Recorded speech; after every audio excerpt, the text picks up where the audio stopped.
ನಿಂದು ಮೊದಲನೇವಳು divorce, ಎರಡನೇವಳು photo ಖಾರ ಹಾಕಿಸ್ಕೊಂಡು ಇಂಥ ಕೆಟ್ಟ ಕೆಲಸ ಮಾಡೋಳೆ. ಈ ಮೂರನೇವಳು ಅದ್ಯಾವನ್ ಮಾಡ್ತಾಳೋ ಅದ್ಯಾವ್ರಿಗೆ ಗೊತ್ತು. ಇನ್ನು ನೀನು ಈ ವಯ್ಯನ್ನ ಮತ್ತೆ ಮನೆ ಬಿಟ್ಕೊಂಡಿದ್ಯಾ. ಸಬಾಸ್ ಕಣೆ, ಸಬಾಸ್. ಅದು ಪುಟ್ಟಕ್ಕ ನೀನು ಮೊದಲು ಡಿಸಿ ಅನ್ಕೊಂಡು ಸರಿಯಾಗೆ ಮಾಡಿದಳು ನೋಡು.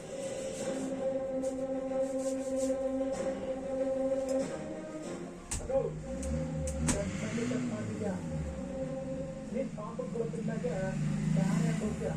ಏಯ್ ಮುಚ್ಕೊಂಡು ನಿಂತ್ಕೊಳ್ಳ ಕಂಡಿವ್ನಿ. ನಾನು ಪಾಪ ಮಾಡದೇ ಇರೋದಕ್ಕೇನೆ ಯಾರು ನನ್ನ ಈಟ್ ಸಂದಾಗಿಟ್ಟಿರೋದು. ಕಾಡಿಯವ್ರೆ ಏನು ಮಾತಾಡ್ಬಿಟ್ಟು ನಿನ್ ಜನ್ಮಕ್ಕೆ